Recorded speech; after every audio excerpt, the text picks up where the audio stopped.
આ વિડીયોમાં ખંભાતના ફેમસ લસણિયા દાબડા ભજીયા અને તેની સાથે ખવાતી સ્પેશિયલ કઢી બનાવવાની પૂરી રીત અને સ્પેશિયલ ટિપ્સ બતાવી છે. આ ભજીયાનો મસાલો જેટલો જોરદાર છે ને કે હવે હંમેશા તમારા ઘરે આ દાબડા ભજીયાની જ ફરમાઈશ થશે. એકવાર જરૂરથી ટ્રાય કરજો અને રૂપલ્સ ટેસ્ટી ટિપ્સને સબસ્ક્રાઇબ જરૂર કરજો. Happy cooking, enjoy eating. સૌથી પહેલા આપણે બેટર બનાવીએ. એની માટે 1 કપ જેટલો ચણાનો લોટ લીધો છે.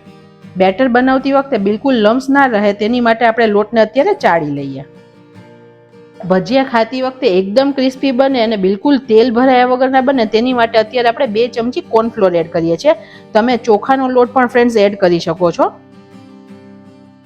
જુઓ ફ્રેન્ડ્સ, આવી રીતે ગ્લાસથી ચાળશો ને તો આજુબાજુની જગ્યા બિલકુલ ચાળતી વખતે ખરાબ નહીં થાય. ભજીયા સરળતાથી પચે તેની માટે આપણે 2 પિંચ જેટલી હિંગ એડ કરીએ છીએ. આનાથી સ્વાદ પણ સરસ લાગશે. અત્યારે ફ્રેન્ડ્સ લોટ આપણને આટલો વધારે દેખાય છે, પણ પાણી નાખીને બેટર બનાવશું ને તેમ લોટ ઓછો થઈ જશે અને મીઠાનું પ્રમાણ વધી ના જાય તેની માટે અત્યારે આપણે 2 થી 3 પિંચ એટલે કે 1/4 ચમચી જેટલું જ મીઠું એડ કરીએ છીએ. પાછળથી આપણે આપણા સ્વાદે ઉમેરી શકીએ છીએ. આ બંનેને આપણે મિક્સ કરી દઈએ લોટ સાથે. ફ્રેન્ડ્સ, આ બેટરની અંદર આપણે હળદર એડ નથી કરતા, કેમ કે ભજીયાના બેટરમાં હળદર એડ કરીએ ને તો ઘણીવાર લાલ થઈ જાય છે. 1 કપ પાણી લીધું છે. થોડું થોડું પાણી ઉમેરીને આપણે બેટર બનાવીએ. લાસ્ટમાં હું તમને કહીશ કે મેં કેટલું પાણી વાપર્યું. ચણાના લોટમાં ફ્રેન્ડ્સ ક્યારેય આપણે વધારે પાણી એકસાથે એડ નહીં કરી દેવાનું, નહીં તો બહુ વધારે લમ્સ બને અને ઢીલું થઈ જાય. 2-3 ચમચી પાણી ઉમેરીને જ બેટર બનાવવાનું. તમે જુઓ, અત્યારે પહેલા લોટ કેટલો બધો લાગતો હતો, હવે કેટલો બધો ઓછો થઈ ગયો છે.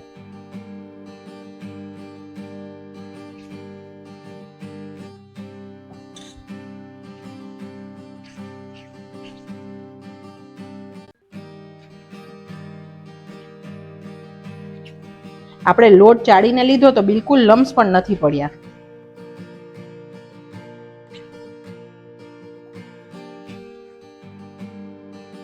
આપણે બેટરને મીડિયમ થીક બનાવવાનું છે. જો બહુ વધારે થીક હશે ને તો બહુ કોરા ભજીયા બનશે અને બહુ પતલું હશે ને તો બટેટાને કોટ નહીં કરે. તો આપણે મીડિયમ થીક કન્સિસ્ટન્સીમાં બેટર બનાવીએ. હું તમને કન્સિસ્ટન્સી પણ બતાવીશ જેથી તમને સરળ પડે. આપણે ભજીયાનું આવું પોરિંગ કન્સિસ્ટન્સી વાળું બેટર રાખવાનું છે. જો બેટર બહુ થીક હશે ને તો ભજીયા બહુ ડ્રાય બનશે ને કોરા બનશે ખાવામાં, અને જો બહુ પતલું હશે ને તો બટેટાને કોટ નહીં કરે. તો પરફેક્ટ બેટર હોવું જરૂરી છે. આટલું બેટર બનાવવા માટે મેં 3/4 કપ પાણી વાપર્યું છે.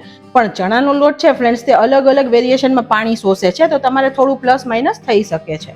હું તમને બીજી રીતે પણ ચેક કરતા બતાવું. આવી રીતે ચમચીને આપણે પાછળથી કોટ કરીએ ને તો આવી રીતે સરસ કોટ થઈ જવી જોઈએ, તો પરફેક્ટ બેટર છે. ને તમે આમ લાઈન પાડશો ને તો ભેગી પણ નહીં થાય. તો અત્યારે પરફેક્ટ છે. આ ટાઈમે તમે મીઠું ટેસ્ટ કરી શકો છો. જો પ્લસ કરવું હોય તો તમે કરી શકો છો. બીજી તૈયારી કરીએ ત્યાં સુધી બેટરને રેસ્ટ આપીએ. 2 નંગ બટેટા ભજીયા બનાવવા માટે લીધા છે. તેની મેં છાલ કાઢી લીધી છે અને થોડા મોટી સાઈઝના લેવાના જેથી તે સ્ટફ સરખા થાય. બટેટાની આપણે સ્લાઈસ કરીએ.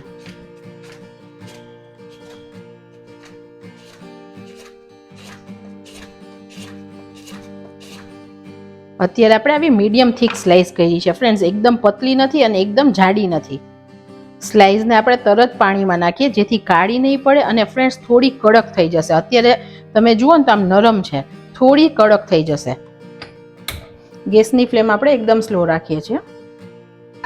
એક નોનસ્ટિકનું પેન લઈએ છીએ. હવે આપણે સ્ટફિંગ માટે ચણાનો લોટ શેકીએ છીએ. તો તેની માટે 3 ચમચી જેટલું તેલ લઈએ છીએ.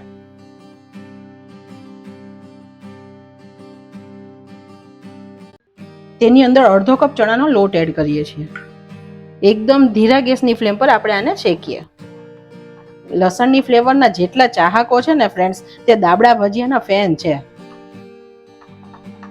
ફ્રેન્ડ્સ, બધા જ ભજીયા માટેની રેસીપીની લિંક મેં ડિસ્ક્રિપ્શન બોક્સમાં આપી છે, તે તમે ચેક કરી શકો છો અને તમે ઘરે ચોક્કસ બનાવી પણ શકો છો.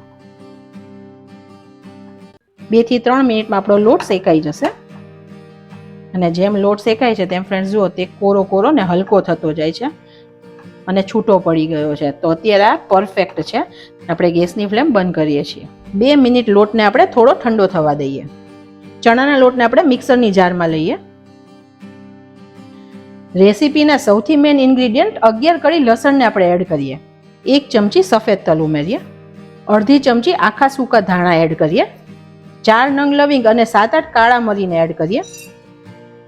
2 ચમચી કાશ્મીરી લાલ મરચું એડ કરીએ. 1 ચમચી ધાણા જીરું પાવડર એડ કરીએ.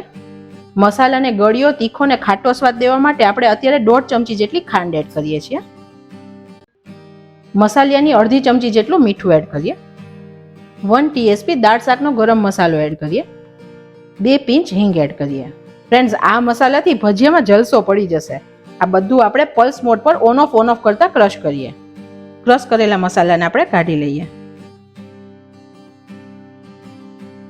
અડધા લીંબુનો રસ એડ કરીએ. આનાથી મસાલાને સરસ બાઇન્ડિંગ પણ આવી જશે. બધું સરખું મિક્સ કરીએ. તમે આ ટાઈમે મસાલાને ટેસ્ટ કરી શકો છો. તમારા ટેસ્ટે કંઈ પણ મસાલો પ્લસ કરવો હોય તો તમે અત્યારે કરી શકો છો. ફ્રેન્ડ્સ, અત્યારે મિક્સર જ્યારે ખુલ્યું ને ત્યારે ક્રશ થયેલા મસાલાની એટલી મસ્ત સુગંધ આવી રસોડામાં. અત્યારે મસાલો થોડો કોરો છે તો બાઇન્ડિંગ દેવા 1 ચમચી તેલ એડ કરીએ. ફરીથી બધું મિક્સ કરીએ. તમે જુઓ, હવે સરસ બાઇન્ડિંગ આવી ગયું છે તો આ પરફેક્ટ છે. ફ્રેન્ડ્સ, હવે આ ભજીયા સાથે ખાવાથી તેની સ્પેશિયલ કઢી પણ બનાવી લઈએ. 1 કપ પાણી લીધું છે. 1 ચમચી ચણાનો લોટ એડ કરીએ. આ બંનેને આપણે બ્લેન્ડ કરીએ. મિશ્રણને આપણે એક નોનસ્ટિક પેનમાં લઈએ. ગેસની ફ્લેમ એકદમ સ્લો રાખીએ. એકવાર હલાવી લઈએ. 2 પિંચ જેટલી હળદર એડ કરીએ. અડધી ચમચી લાલ મરચું એડ કરીએ. 1 ટુકડો આદુ છે જેને છીણીને લઈએ. 3 કળી લસણ છે જેને પણ છીણી લઈએ. 1/4 ચમચી જેટલું મીઠું એડ કરીએ. કઢીના સ્વાદને બેલેન્સ કરવા માટે અડધી ચમચી જેટલી ખાંડ એડ કરીએ. ફ્રેન્ડ્સ, આ કંદોઈ બનાવે ને તે સ્ટાઇલની કઢી છે. એકદમ સ્લો ફ્લેમ રાખવાની. થોડી જ વારમાં તે ઘટ થવા લાગશે. અડધા લીંબુનો રસ એડ કરીએ. 2 જ મિનિટમાં તમે જુઓ સરસ ઘટ થવા લાગી છે. તમે આ ટાઈમે ટેસ્ટ પણ કરી શકો છો કંઈ મસાલા નાખવા હોય તો. હું પણ થોડું લીંબુ એડ કરું છું, 2 ચમચી જેટલું. અને બીજું 1/4 ચમચી મીઠું એડ કરું છું. ફ્રેન્ડ્સ, મસાલા આપણે પાછળથી એડ કરી શકીએ છીએ, પણ આપણે પહેલેથી વધારે કરીએ ને તો કાઢી નથી શકતા. તો આપણે મસાલા હંમેશા આવી રીતે કરવાના. અને અત્યારે કઢી આટલી થીક છે. હજુ આ જેવી ઠંડી થશે ને તો વધારે થીક થશે. તો ભજીયા માટે આ પ્રોપર કન્સિસ્ટન્સી છે.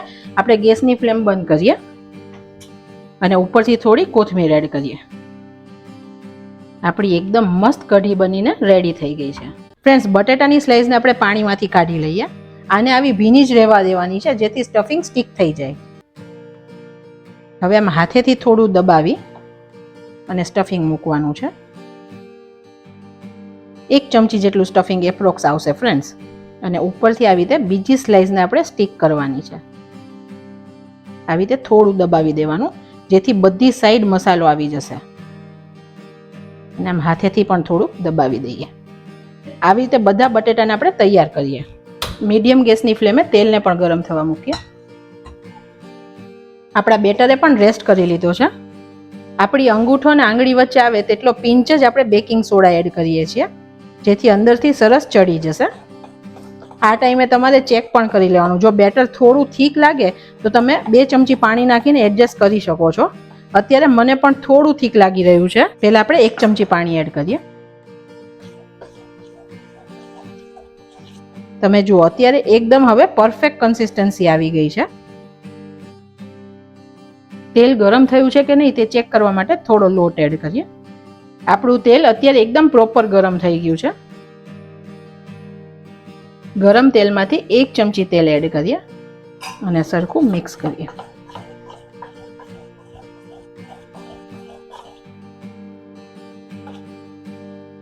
ગેસની ફ્લેમ 1 મિનિટ માટે આપણે સ્લો કરીએ જેથી ભજીયા મૂકે ત્યાં સુધી મૂકેલા ભજીયા લાલ ના થઈ જાય. બટેટાની જે સેન્ડવિચ બનાવી તેને એડ કરીએ. સરખી કોટ થાય પછી વધારાનો લોટ કાઢી અને મૂકીએ.